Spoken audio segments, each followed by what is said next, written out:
Hey everyone, and welcome back to Let's Play Ogre 64. This is LPShow 699, and today we are actually doing a side mission.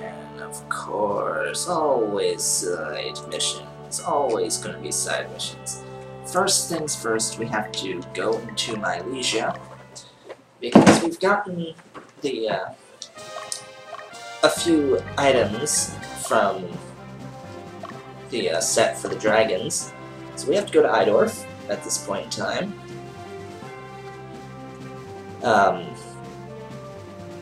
Yeah, because we have the dragon armor and helm at this point in time. We do have to come here next, now that we've gotten those items. And this person will say what needs to be done next. As soon as we talk to this guy. Enter the stronghold. You got the dragon helm and the dragon armor. I need one more item to make to become a dragoon. The item you need is called the Sword of Tiamat. Unfortunately, no blacksmith within the kingdom is capable of forging a Sword of Tiamat. The skills necessary to forge it have been lost. Huh? A Sword of Tiamat available somewhere? The only possibility would be in the stomach of Grozny. A sword as marvelous as the Sword of Tiamat should retain its quality even in there. The Holy Dragon, Grozny, is a god, and a devil at the same time. Grozny may be a god to the pure-minded. Those with impure minds fear it. People are selfish. Those who try to acquire fame become its prey. Many dragoons challenged Grozny for that reason. I'm sure many of them were eaten by him as well. Where's Grozny? No one knows. Think about it. Nobody could know where a god can be found, right? Give up. Any information about it? Let me think. Wait a minute. I'm not sure if it's true, but I heard a rumor that the barkeep in Elaine saw him. The town of his lane is on the Vert Plateau. Well, if that's all you have to go on, try it. Elaine and the Vert Plateau. So, that's where we're going next. Vert Plateau. Oh, it'll be over here. It's a good thing we went to the Vert Plateau, eh? Talk to Elaine, or go to the province of Elaine. And the Vert Plateau. Alright, epic music is epic as usual. Where is that town? Am I standing on that town? I believe I am standing on that town, aren't I? No? Huh. That guy just said to go to Vert Plateau. Interesting. Well, actually, let's not go to Vert Plateau. Let us go where I know we need to go, and that would be to, I think it's actually either Fair Heights or Gillis Hills. One of these two. I'll have to check my guide again, because we need to get an item first. But we will eventually need to go to Celis's. Yeah. So, anyway. Going up in my guide. Yeah, it's not here in the Vert Plateau. I know that for certain.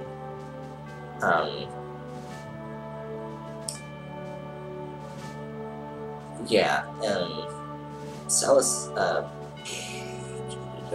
Fair Heights, yeah. It's actually in Fair Heights. The town that he talked about is in Fair Heights, not the Vert Plateau. Not there. Not there. Not there. Not that. That. Way the hell ass up there. Actually, dispatch May. Actually, no.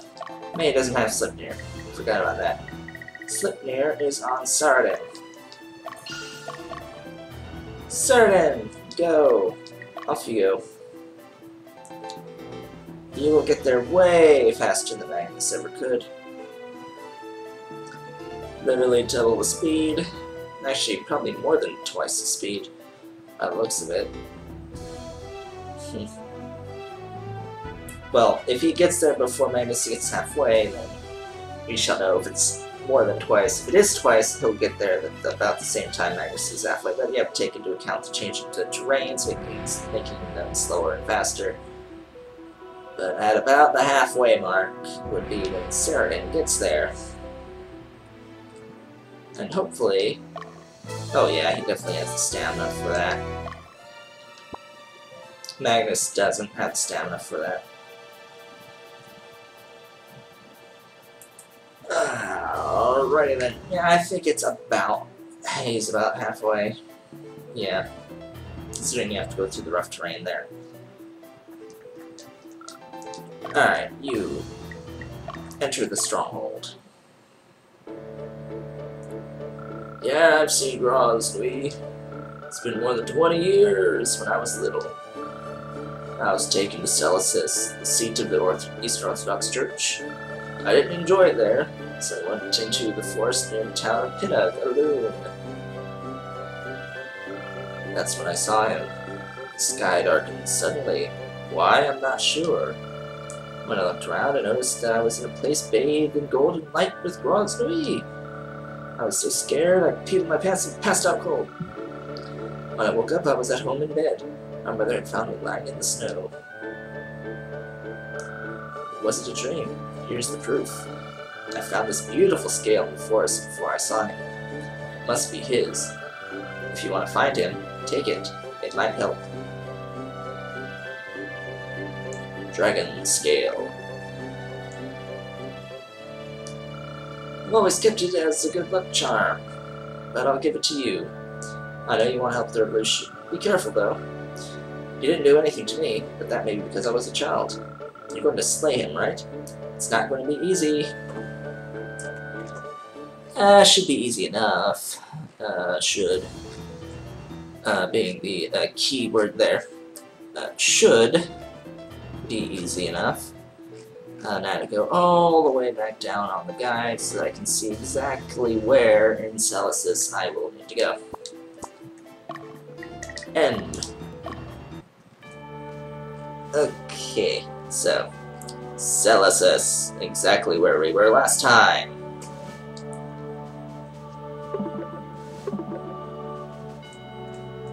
And yeah, completing the Dragoon quest.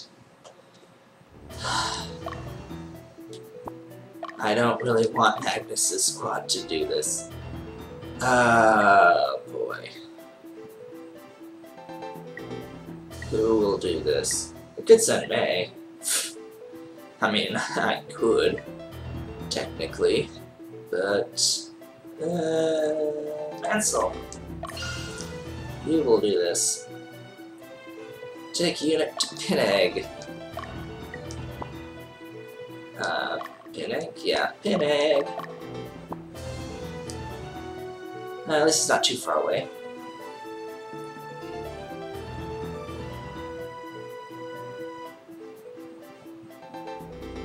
Actually, you know what? Only one person can fight, and that one person should be Ankaseth.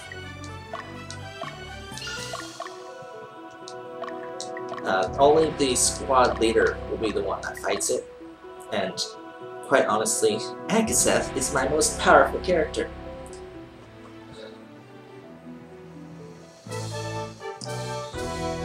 Which, there is something I forgot to mention at the start of the video, so I guess I'll mention it at the end of the video as long as I remember about one of the items that we got. Because I did quite a bit of item changing and maintenance and all that other stuff. Yeah, and I had gotten a YouTube comment about one of the items that I managed to change. Alright, so you enter the stronghold. Oh boy. Yep. The scale is reacting. And it's only Akasev. Not his whole squad. Just him. Oh, hi! Are you threatening me?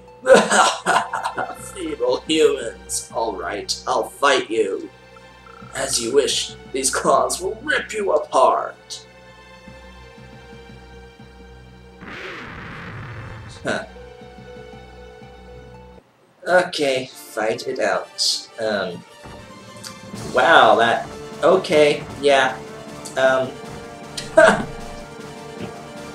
Alrighty then! OP much? Yeah. This can't be happening! How can I possibly... Ahem. Sword of Tiamat.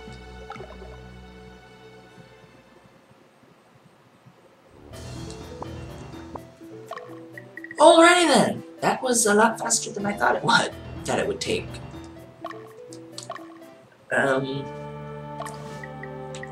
Anyway, in the organization screen, we should have someone that can become a Dragoon. We apparently have 15 people that can become a Dragoon. Oh, that's a lot of people that can become a Dragoon. Preferably someone who we use often. Ha! I can make someone in Akaseth's squad a Dragoon. But, quite frankly, I would much rather actually use those. So I think Nathan will be our singular Dragoon, because you can only get one sword and one armor for it. So yeah, Dragoon requires any alignment, apparently. Any alignment can become a Dragoon. And Dragoons trained to single-handedly vanquish fearsome dragons. Doesn't actually require that much for stats. So yeah, there's our Dragoon. Yep, one of one, because we do not have any more items for them. So now to look at our equip item on Dragoon, so we can actually look at our items. So the Sword of Tiamat is required. We do get 3 attacks in the front. Other swords...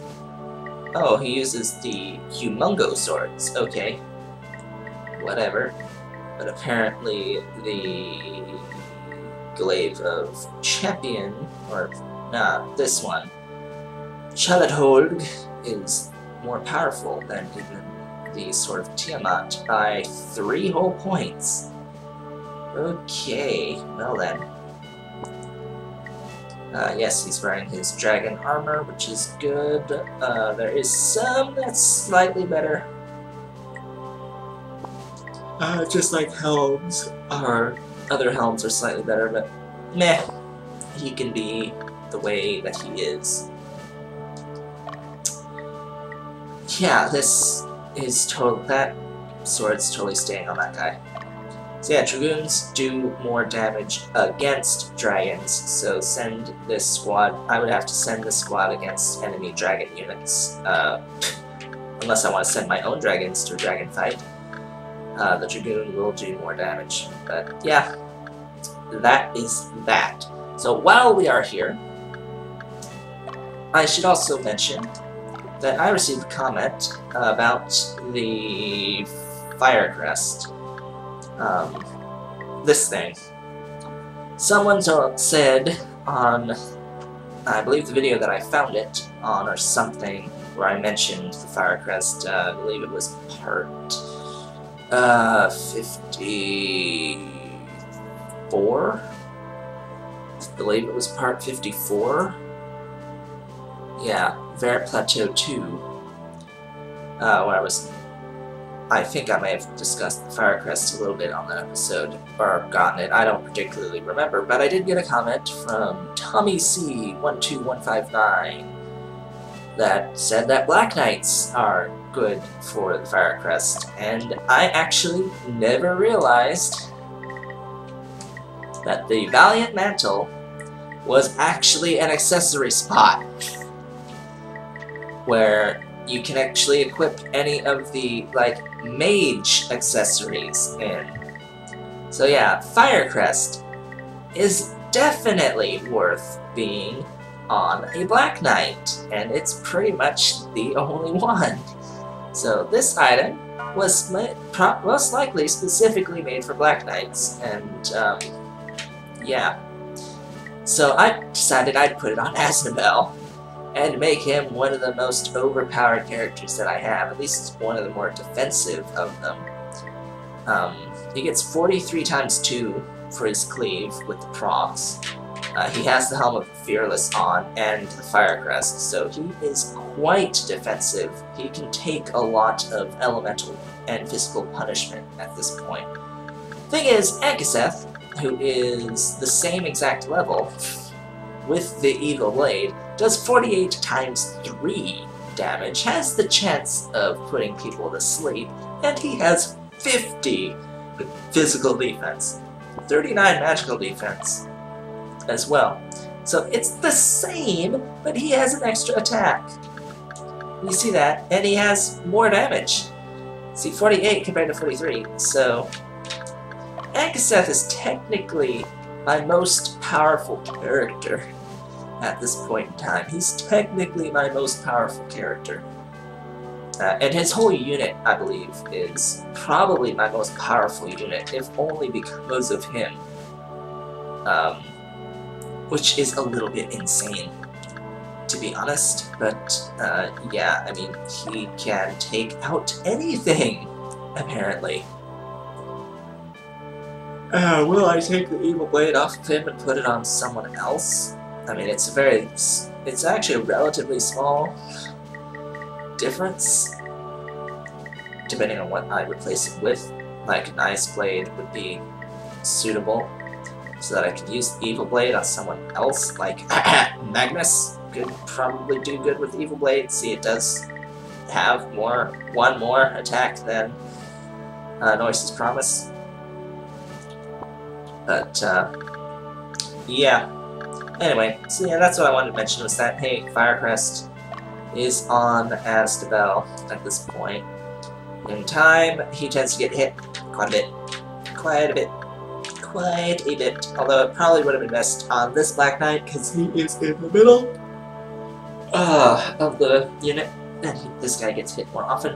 Although this Black Knight is inherently the more powerful of the Black Knights, because this is the one I got from the Love and Peace, and he started out more powerful than the others, because apparently he had been a Black Knight for a good deal while longer than mine were, so he started out, even as a lower level than my Black Knights, he had better stats than my Black Knights. So yeah, anyway. So I think that with that, this will be a fairly short episode, because next time on Let's Play Ogre Battle 64, we will be moving on to the Tremulous Mountains.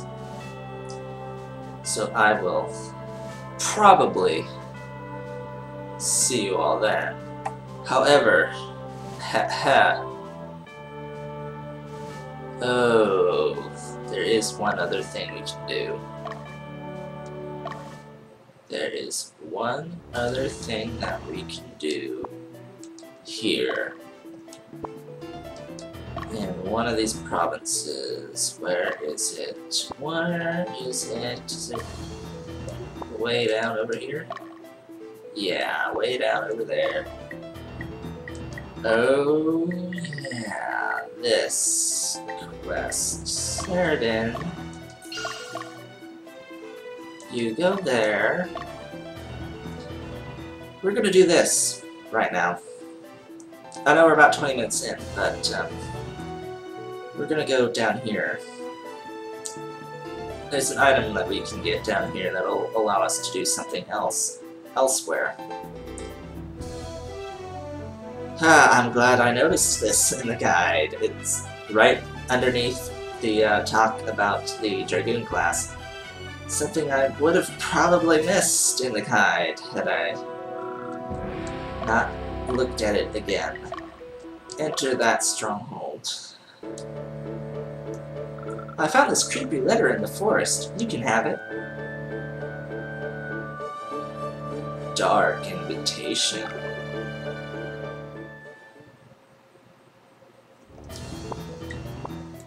Okay, the dark invitation.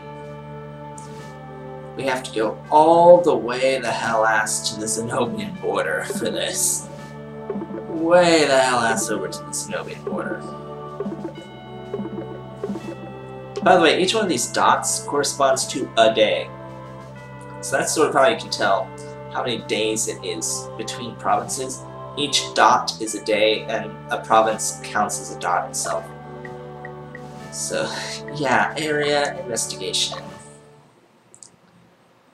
Go to Kulon, Zenobian border, as Magnus. Where is Kulon? There.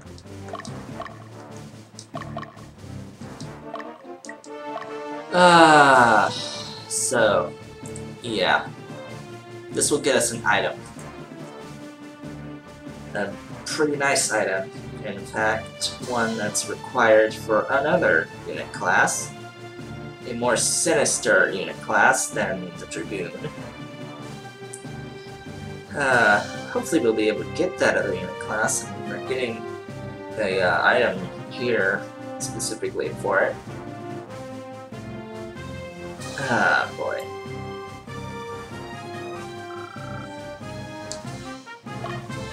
Oh, boy. Oh, no, I don't need to dispatch. I need to go into the stronghold. I've been expecting you, Magnus. I am the Keeper of Dark Knowledge. I'm here to give you this ring.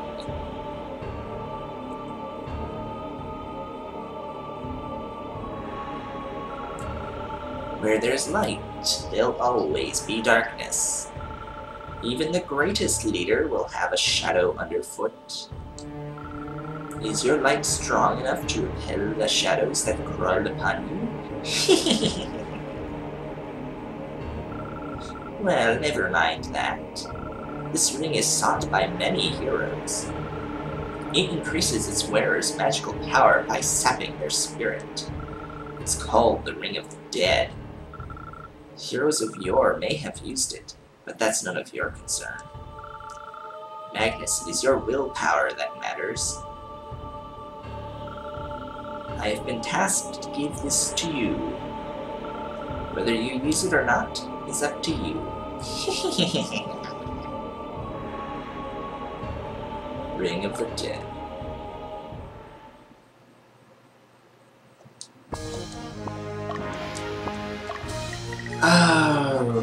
Okay. Ring of the Dead. Does that do anything for us?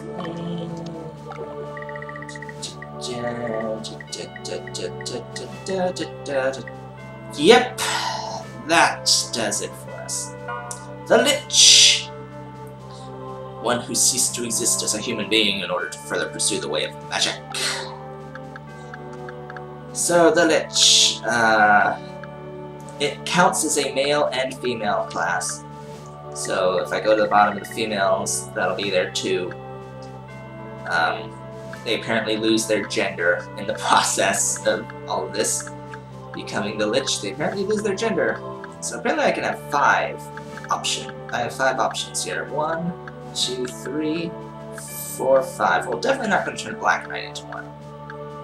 Definitely probably not going to turn one of my Archmages into one, even though this is my most powerful Archmage, and changing him to a Lich would make him even more powerful. I think it would have to be the Siren, because I just don't have many Archmages, and he's a squad commander, so yeah, that would be why. You also have to have a really low alignment, as you might think. You need a Karakion for this. Why does it say I need to buy one? Does she not? Is she not using one? Well, whatever. What? Will not be able to revert to its original class. Why? Oh. I think it counts as undead. Yeah, I think it counts as undead, so you'll never be able to change back to any of these other units. Yeah. The Lich. Permanent class change.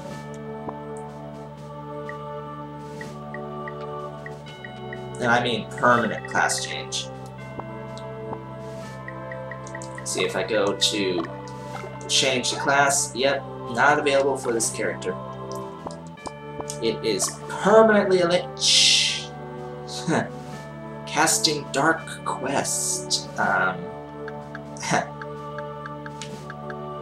3 times in the back row. That's the note about it. It may not be numerically as powerful as this character's, but it casts it 3 freaking times in the back. 3 freaking times it casts the spell. That makes it hell worth it. That is so worth it. Although I can make it anything else. I mean, it'll lower by 1 its attack. But Book of Bane would be quite clearly the one of choice for such a chaotic unit. And of course, that was the whole reason why I was loving the Karakion. Yeah, she had a race failed or whatever. It's essentially the same for this character. And it uses a Bloodstained Robe. So all these bloodstained robes that we've been getting, and maybe mentioning, oh hey, these things could be used for something else. Yeah, the Ring of the Dead was the reason, and it needs to have the Ring of the Dead for all eternity. Requisite to becoming immortal. Ha. So I guess he's not undead; he's just immortal, or she, whatever. Carry the Lich. Anyway, that's our one and only Lich, so don't lose it. Don't lose it. That would be bad. That would be really, really bad if you lost your only Lich.